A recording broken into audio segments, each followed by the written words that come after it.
Eu estou desde cedo aqui penando com o meu outro monitor, porque eu trabalho com dois monitores. O outro não funcionava, agora que funcionou. Isso aqui. Vocês ficaram com alguma dúvida da atividade que eu passei para vocês semana passada? Era um recurso especial. Conseguiram fazer naqueles modelos que eu passei para vocês?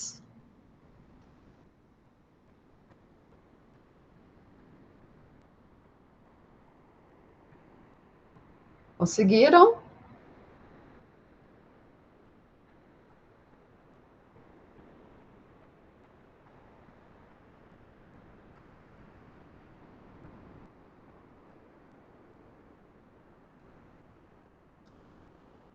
Não. O STJ ele não vai reanalisar o mérito, ele só vai discutir agora o direito, tá bom? Então ele não faz essa reanálise. Deixa eu até pegar aqui a súmula.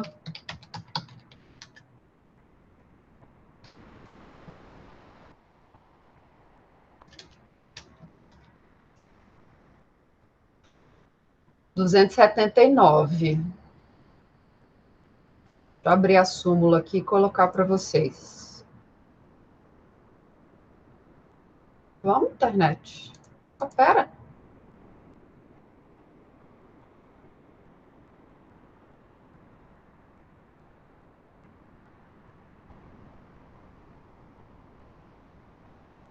Tem vários, 280, 279. Quer ver?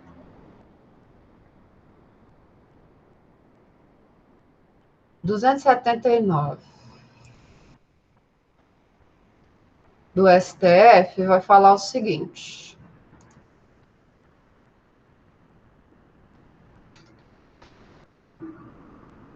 Duzentos e setenta e nove. Se a súmula 279 do STF vai falar que para simples reexame de prova, você não vai entrar nem com recurso especial, isso também não cabe recurso, nem RESP, nem RE, ok? Aí do STJ é o seguinte, é a súmula 7. A pretensão de simples reexame de prova não enseja recurso especial. Então, é a súmula 7 do STJ. STJ, súmula 7, STJ. Tá bom? No STF, então, você não vai reexaminar provas em recurso extraordinário. No STJ, você não vai reexaminar provas nem fatos com recurso especial. Tá? Você só vai discutir o direito. Por isso que aquelas hipóteses de cabimento são violação a dispositivo de lei federal, outra interpretação que o tribunal der à lei federal, ok? Por isso que nós só vamos rediscutir agora o direito. Eu já dei uma olhada nas petições que alguns de vocês me mandaram. O que acontece, Vitor? Pelo menos na Justiça do Trabalho, vocês vão ver quando vocês estiverem estudando Justiça do Trabalho, naqueles processos, falar isso, que recurso ordinário só vai até o Tribunal do Estado, eu seria leviana em falar disso. Porque se você tiver um recurso que for de competência originária, por exemplo, do TJ, da FT, vai caber reexame de mérito, tá bom? Para o STJ. Então, você tem que tomar cuidado quando você for fazer esse tipo de afirmação, quando envolver a competência originária do tribunal. Se a competência originária for da vara, por exemplo, de justiça, se for da vara de primeiro grau, aí realmente o recurso ordinário só vai até o Tribunal dos Estados. Então, você só pode vir discutir fatos e provas no Tribunal do Estado. Mas se você tem, por exemplo, um recurso que é de competência originária do STJ, por exemplo, você vai poder rediscutir no âmbito do Tribunal Superior provas e fatos num recurso de apelação, tá bom? Então tem que tomar cuidado com esse tipo de afirmação, porque vai depender sempre da competência originária. Aí eu estava falando da Justiça do Trabalho, vocês vão ver, por exemplo, que os recursos ordinários, eles, em regra, eles são de competência do TJ não, né? Do TRT. Vocês vão ver isso lá em Justiça do Trabalho. Mas, por exemplo, você tem matérias que a competência é do TRT, que vai ser julgado o recurso ordinário, que você vai discutir prova, lá no TST. Então, assim, tem que tomar muito cuidado com esse tipo de situação, tá bom? Então, sempre vai depender da competência originária do recurso. Ok, Vitor? No nosso caso, por exemplo, daquele RESP que eu passei para vocês, você não vai poder rediscutir fato, ok? Nem fatos, nem provas, a não ser provas que não foram. Tem um princípio chamado do justo impedimento. Vocês já ouviram falar do justo impedimento? Justo impedimento significa o seguinte: no momento de produção daquela prova, eu não tinha uma justa causa, eu tinha uma justa causa para não incluir aquele documento. Por exemplo, eu tenho um processo que está, digamos, seja um processo físico, eu preciso pegar uma prova que está num processo físico, mas esse processo físico está concluído para o juiz de um outro processo, de uma outra vara, ele não me autoriza a pegar esse processo, eu não consigo juntar essa prova no meu processo físico, ok? Se você tiver o justo impedimento, você pode pedir para que o tribunal, por exemplo, reanalise aquela prova que você não conseguiu apresentar no momento correto. Mas aí, tá, você precisa do justo impedimento. Não é qualquer coisa que seja o justo impedimento, principalmente agora que os autos são praticamente todos eletrônicos, então você tem acesso, por exemplo. Mas se tiver um justo impedimento, você pode pedir a reanálise daquela prova, tá? Mas é o que a própria súmula diz, né? Se é uma simples pretensão, aí não cabe reexame da prova. Mas se você comprovar que houve o justo impedimento, eles vão reanalisar. E é justamente em sede de recurso que você vai apresentar essas provas, tá? Então, dê uma olhadinha, chama justo impedimento. É uma hipótese em que você poderia pedir a reanálise de provas e de fatos em recursos especiais.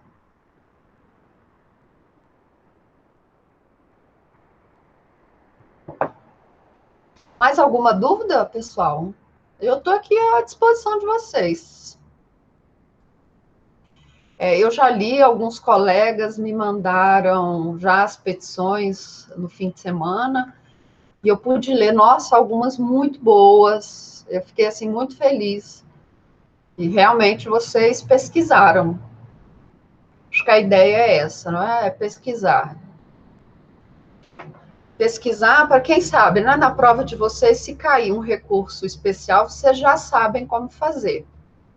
Não sei se eu já contei na minha prova da OAB, eu estava fazendo um cursinho de petição, né? Era 2 vezes na semana, porque para a OAB, na minha opinião, a melhor tática para a prova da OAB é fazer exercício. Primeira fase é fazer exercício. Não tem nem o que discutir. É exercício, exercício, exercício. Esse cursinho que o Uniceplac dá de OAB, ele é muito bom. Tá? Na última prova, o professor Sérgio Murilo, ele acertou 90% da prova. Então, assim, vale muito a pena vocês assistirem. Mas é exercício, não tem jeito. Exercício, exercício, exercício 24 horas por dia. E para a segunda fase, óbvio, fazer peça. Então, eu fiz um cursinho de peça e a professora lá do cursinho disse que nunca, nunca na história da OAB eles cobrariam, eu fiz em penal, e nunca, nunca, nunca, nunca, nunca na história da OAB eles cobrariam RESP em matéria penal, porque era muito difícil, então não cobrariam RESP.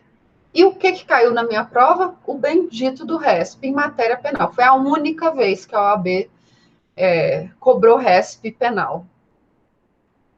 Mas, assim, como eu já tinha, quando eu fiz faculdade, eu podia optar por o estágio também na fase recursal. Eu fiz muito RESP na fase recursal, lá no estágio, então eu sabia como fazer RESP. E, assim, foi uma reprovação danada na segunda fase, porque quase ninguém sabia. E eu passei. Então, assim, vocês estão vendo o RESP, pode cair? Pode cair, tá? Como caiu essa prova que eu passei para vocês, foi justamente uma prova da OAB, caiu na prova da OAB. Então, vocês precisam saber como faz, tá? E eu vi alguns muito bons, assim, fiquei feliz, tá? Bem feliz. Ok?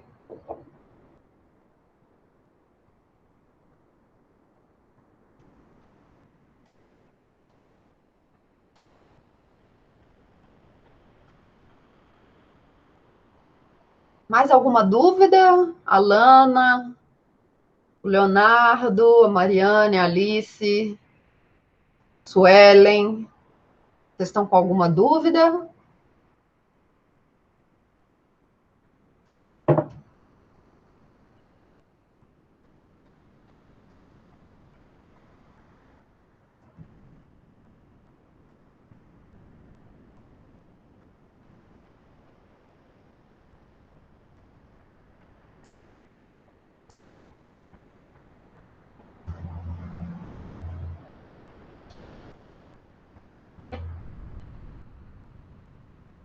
Eu já mostrei para vocês como funciona o PJE. Vocês têm interesse em ver como funciona o PJE? Vocês já viram? E aí? Oi, pessoal. Vocês já viram como funciona o PJE? Hoje, aqui do TJ? Vocês têm interesse em ver como funciona? Então, vamos lá, deixa eu mostrar. Eu vou abrir aqui para vocês. Deixa eu mudar aqui, ó, essa página aqui para o outro computador, para o outro lado, que aí eu consigo mostrar para vocês. O que acontece? O PJE do TJDFT, ele só funciona no Mozilla. Então, vocês... Apareceu aí para vocês a tela do Mozilla, aqui com o TJE? Então, tá, esse aqui só funciona no Mozilla. Então, aí eu vejo, por exemplo, o que eu quero acessar. Se eu quero acessar a primeira instância, se eu quero acessar a segunda instância, tá bom? Eu venho aqui na primeira instância. Aí ele vai pedir para eu usar o meu certificado digital, tá bom? Ô, mãe, obrigada. Eu vou acessar aqui com o meu certificado digital. É que o meu certificado está para expirar, então... Sempre que o TJ ele tem algum aviso, ele mostra nessa página inicial aqui do PJE. Então, aí eu vou ter aqui todas as informações sobre portaria. Esses dias, nós tivemos o aviso de que os prazos estavam suspensos pelo prazo de 30 dias, tá bom? Por conta dessa suspensão, por conta do decreto. Então, sempre que tem alguma informação que o TJ quer informar, ele solta aqui. Aí agora nós estamos com essa integração com aquela plataforma do governo, consumidor.gov. Essa plataforma é muito legal para resolução extrajudicial de conflitos. É uma mediação, tá bom? Que é essa plataforma do governo. Então, você, antes de ajuizar o processo aqui no PJE, você pode remeter esse seu processo, o processo mesmo, lá para essa plataforma do consumidor.gov, E lá eles vão tentar resolver a situação. Se não tiver solução lá por essa plataforma de mediação, aí sim o seu processo volta para o juizado especial, e lá no juizado especial ele tem aí tem o processo normal, aí tem a audiência de conciliação, se não tiver acordo, vai para a sentença, ok? Opa, só um minuto. Desculpa. Então, agora nós estamos com essa implementação que é muito legal, que é para justamente aquela situação de desjudicializar as demandas. Então, você pode mandar o seu processo normal. Tudo como nós fazemos, né? A sua petição inicial, procuração, documentos, você coloca aqui e remete primeiro para o consumidor.gov, e se não tiver resposta lá, ele volta, tá bom? Aí aqui o que eu disse para vocês, a suspensão dos prazos, ok? Estão suspensos até o dia 30/4. Depois deve seguir novamente com a suspensão só de alguns que não estejam em processo eletrônico. Beleza, aí eu venho aqui, né? Esse aqui é o quadro de avisos. Aí eu venho aqui no meu painel do representante. Aí aqui tudo que eu tenho de fazer, ok? Eu tenho 11 processos aqui pendente de resposta. Então, eu tenho que vir aqui, né? Isso aqui são todos os meus processos que eu tenho que responder. Ok? Então, esses aqui são os que eu estou pendente de respostas. Aí eu venho aqui no meu acervo, vejo também o meu acervo, o que, que eu tenho aqui no TJDFT. E as últimas petições que eu fiz aqui no sistema, ok? Se eu quiser pesquisar algum processo, eu venho aqui e pesquiso, e aqui eu posso pesquisar de duas formas.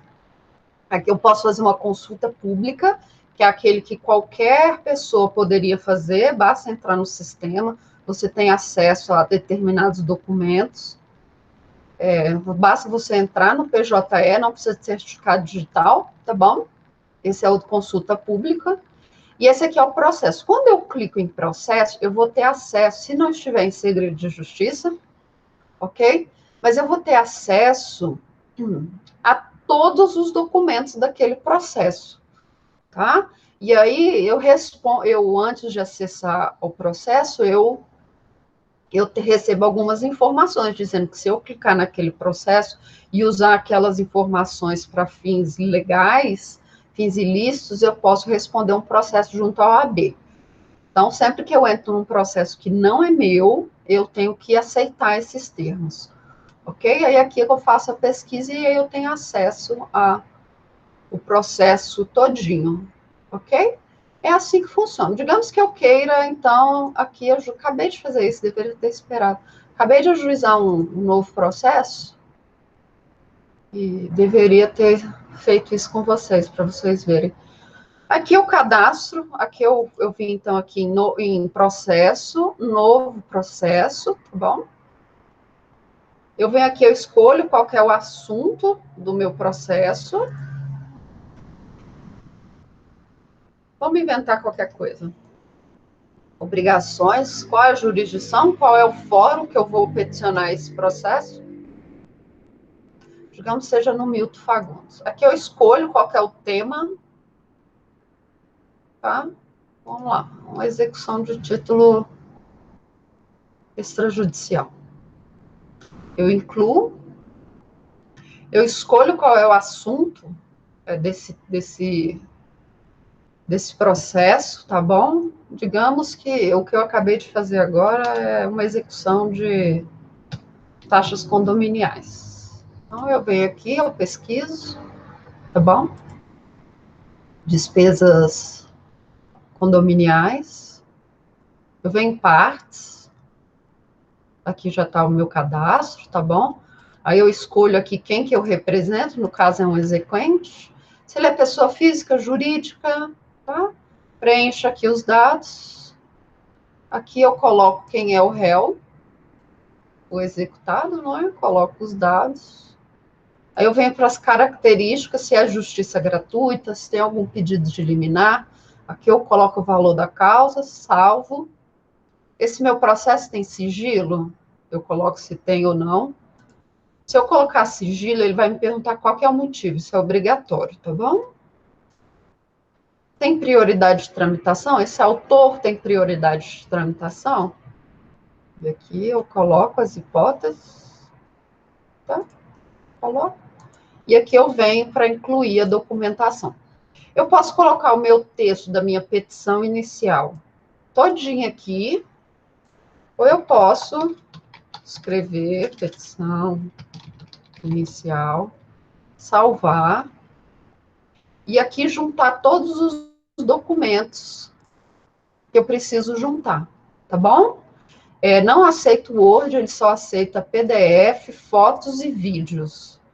Então, é PDF, MP4 e PJ, e PEG, JPEG, não é? Então, ele só aceita isso. Então, eu tento deixar tudo até o que é foto eu tento deixar em PDF, que não perde a qualidade. Aí eu junto, deixa eu adicionar um aqui. Juntar essas atas aqui, adiciono. Aqui eu seleciono o tipo que eu quero. Documento de comprovação, ele autentica. E depois que eu fizer isso em todos os documentos, eu assino esses documentos e falo que esses documentos são legítimos, ok? Aí depois disso, basta vir aqui e peticionar a inicial. Simples, não é? Bem simples. Mas para eu aprender isso aqui, eu ralei um pouquinho. Quando o PJE começou, eu era muito reticente, sabe? Eu era muito contra o PJE, eu achava o PJE algo muito difícil, porque o meu escritório é meu, né? Assim, eu não tinha nenhum outro profissional me ensinando a mexer no PJE. E eu achava que aquele negócio de processo físico, de você pegar o processo, aquilo era assim, era a melhor coisa que tinha. Mas aí, com o tempo, eu fui vendo como o PJE, ele é muito mais prático. E eu passei uma temporada fora do Brasil fazendo doutorado, fazendo as disciplinas do doutorado, e eu continuei trabalhando. Então, eu continuei com o escritório, continuei com as minhas causas, não peguei mais nada. Aí, os meus sócios continuaram pegando novas causas, mas eu não. Eu continuei cuidando só das causas que eu já cuidava, e fiz isso tudo à distância. Eu não conseguiria fazer isso se nós estivéssemos ainda com o sistema tradicional. Então, assim, o PJE, ele é muito vantajoso, E, assim, é muito mais prático, e também é ecologicamente correto, né? Só de nós não precisarmos mais imprimir, gastar folha, nós fazemos tudo online, isso já é uma garantia, isso já é uma medida ambiental muito válida. Então, galera, é assim que funciona o PJE. Viram como é facinho? Tá?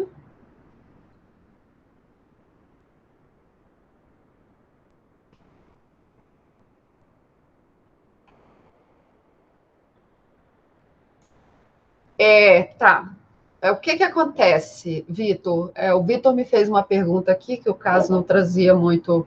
Porque quando agora, não tem muito tempo, o STJ deu uma decisão final com relação a isso. Mas quando a petição foi apresentada, você tinha ainda uma discussão nos tribunais a respeito do lucro cessante, tá bom? Por isso que foi trazido para o tema. Então, quem colocou posições de outros tribunais, tá bacana. A ideia era essa, tá? É fazer justamente essa pesquisa, a pesquisa de jurisprudência, não ficar muito só no STJ, bom?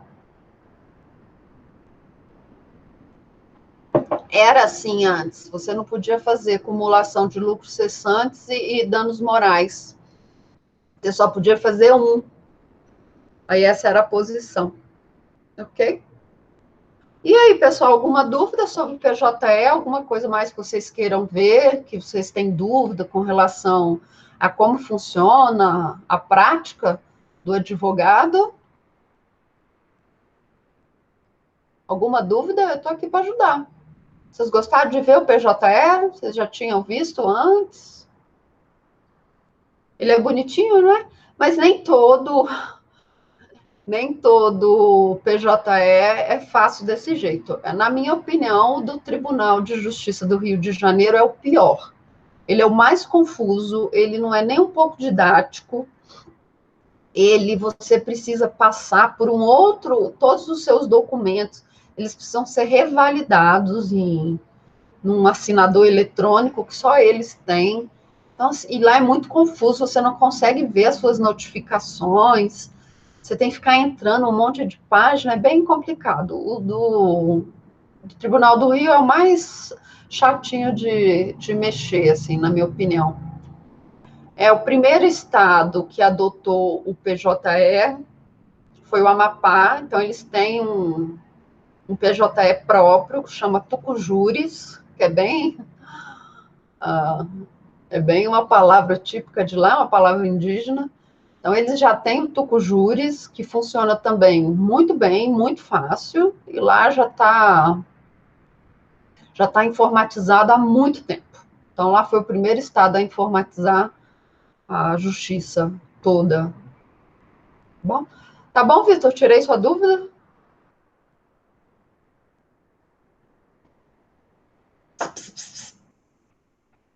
Não.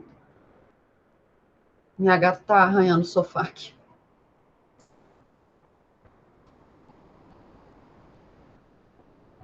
Eu vou. Hoje eu vou começar a corrigir, de quem não me viu antes, né? Eu vou começar a corrigir, e aí eu respondo para vocês,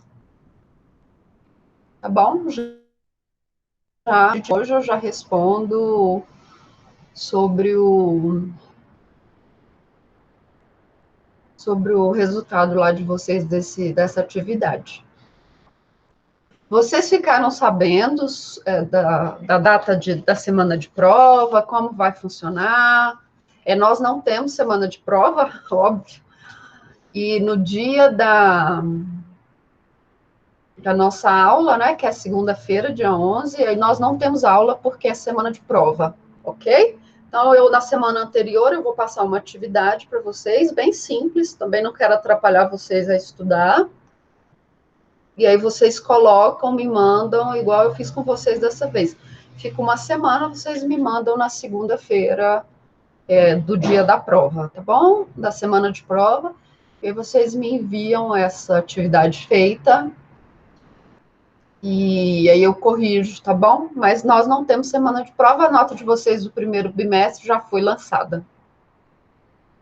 Mas os outros professores vão fazer a semana de prova, que é do dia, deixa eu ver aqui, eu notei, 11 a 15 de maio, tá? 11 a 15 de maio.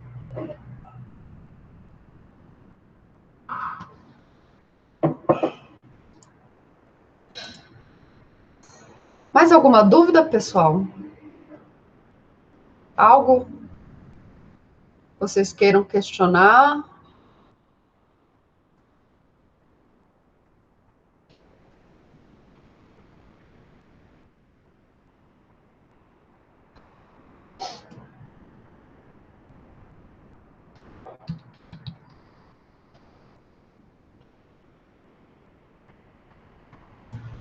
Vitor, respondida a sua questão?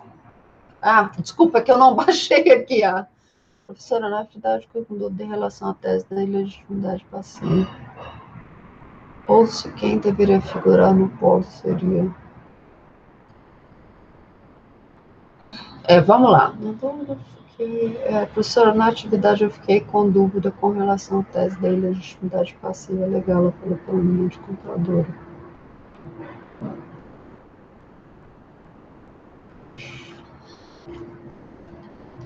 Deixa eu pegar aqui a atividade e aí nós vamos ler juntos.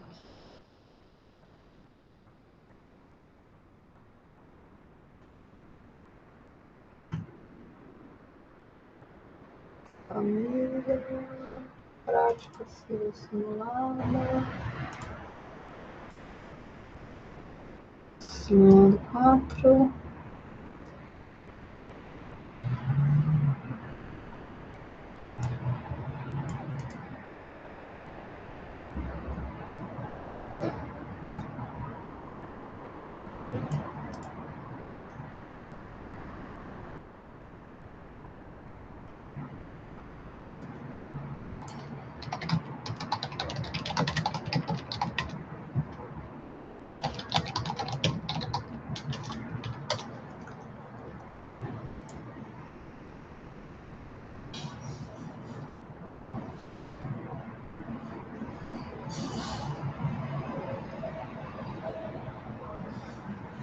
Então, na verdade, essa tese é porque há muito tempo nós tínhamos a ideia de que tanto a construtora, construtora como aquela empresa que contrata várias construtoras para fazer determinada obra, que é a incorporadora, elas deveriam fazer parte de forma passiva. Então, elas deveriam ter uma solidariedade passiva com relação à obra.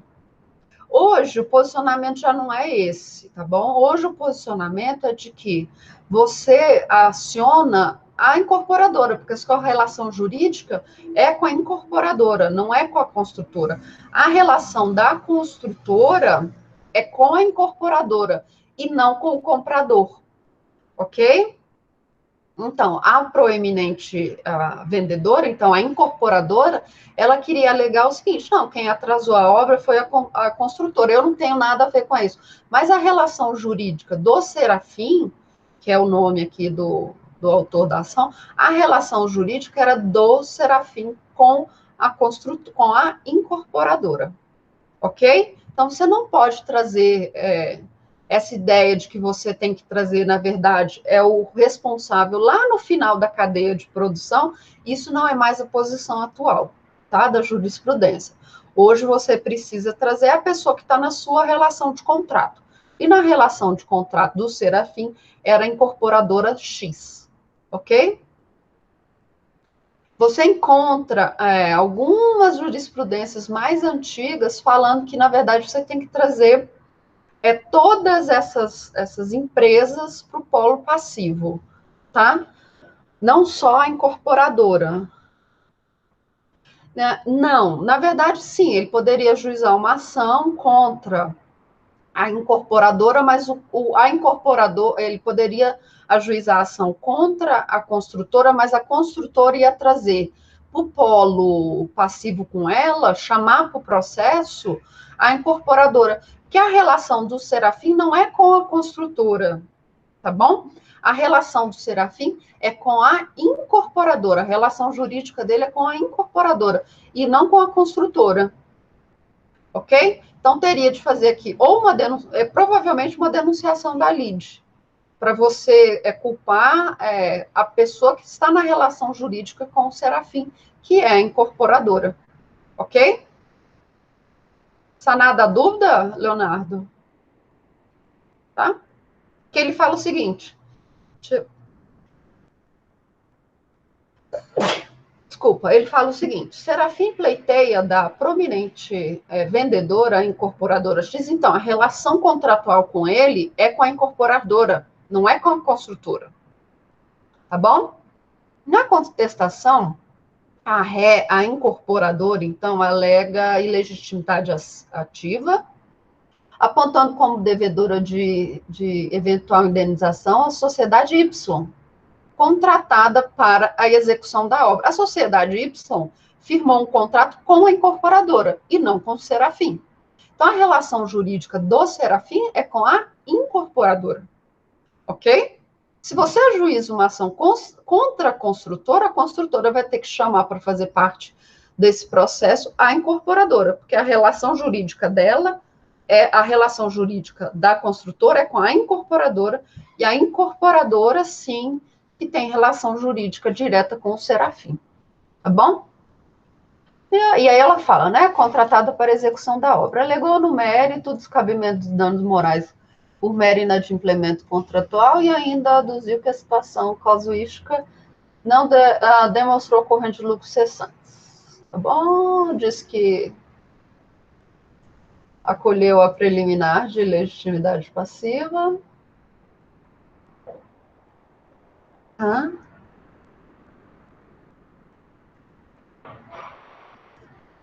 Ok? Então, ele pode alegar, sim, que não tem essa ilegitimidade passiva. Na verdade, a ação está certa, porque a relação do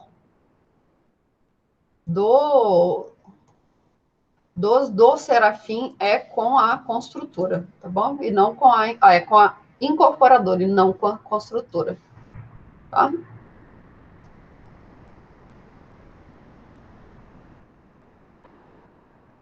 Tem muita, deixa eu pesquisar aqui a jurisprudência. Legitimidade passiva da incorporadora. Deixa eu ver aqui.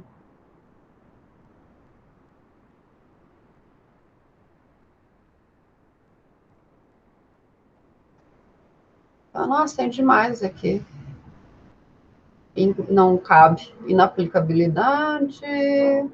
Ação de decisão da parte de compra e venda. Tá bom? Olha essa aqui é interessante, essa emenda aqui. Diz o seguinte: considerando que o contrato de compra e venda foi celebrado entre particulares, sem a participação da incorporadora e tendo a corretora atuado como mera intermediária, deve ser reconhecida a ilegitimidade passiva de ambas. Ok? Então, como a relação dele é com a incorporadora, eu não tenho que ir atrás da construtora. Eu vou atrás da incorporadora, que é a pessoa jurídica com quem ele firmou o contrato. Nesse caso aqui, é o contrato que eu acabei de ler essa jurisprudência para vocês, é de uma decisão agora de 2019, 10 de 2019, do TJMG. Ele fala que o contrato, como foi firmado por pessoas, por particulares, não teve nada a ver com a incorporadora, nem com a corretora pessoa física, então não há que se falar em chamar o processo à incorporadora, que ela não é parte legítima. Ok? Então você também podia, no seu recurso, falar dessa ilegitimidade, essa preliminar acolhida pelo juiz. Tá? Essa é preliminar de legitimidade. Ok? Mais alguma dúvida? Mais alguma dúvida?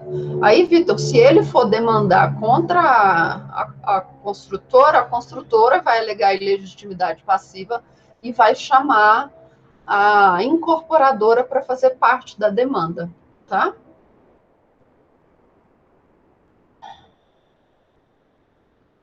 Ok? Leonardo, sanada a sua dúvida? Ok?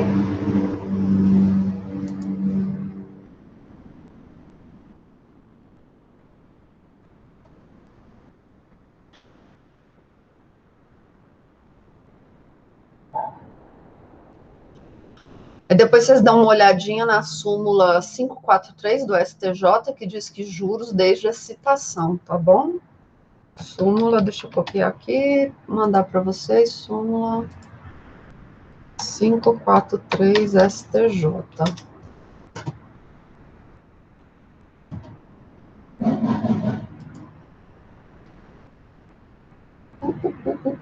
Súmula.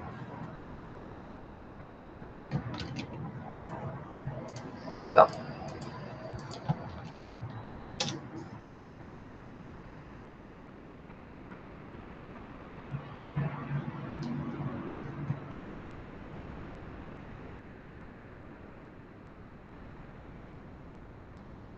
Ok, essa súmula também.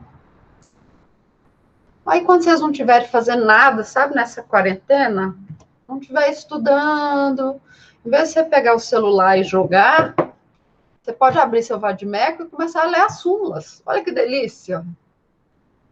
Que delícia, não é? Imagina que horror.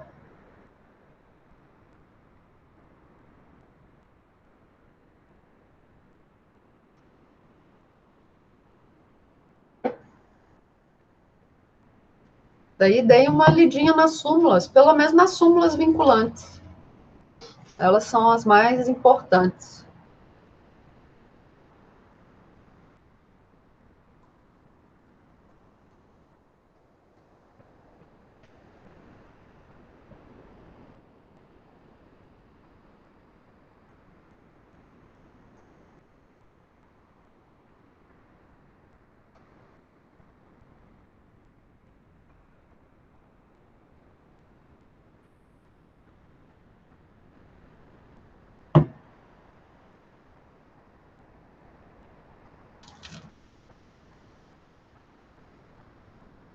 Minha mãe assou um pãozinho de queijo agora. Alguém aceita?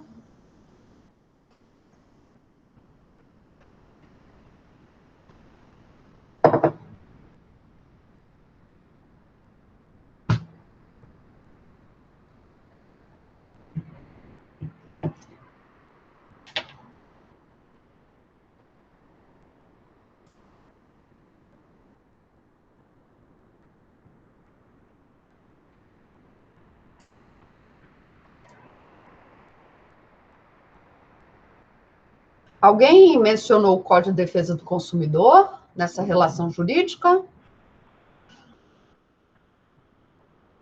Alguém falou do Código de Defesa do Consumidor?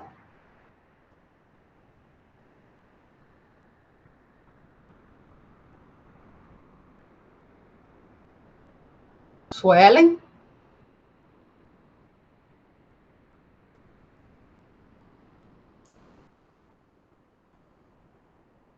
Mariane? Tawane? Vocês mencionaram o Código de Defesa do Consumidor?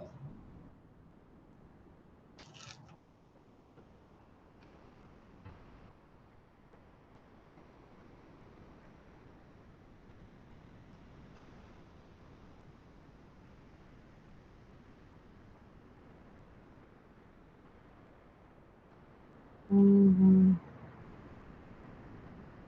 Era importante comentar sobre o Código de Defesa do Consumidor, porque essa é uma relação de consumo, ok? Então, a relação do Serafim com a incorporadora. Era interessante ter comentado.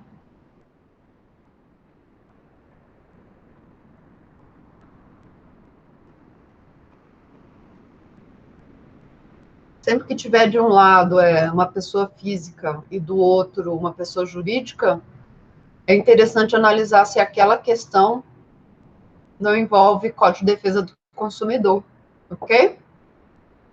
O Código de Defesa do Consumidor é sempre a melhor saída.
São 10h10. Acredito que não vai aparecer mais nenhum aluno, porque eu estou sozinha na sala de aula. Vou esperar mais 10 minutos e vou encerrar a aula.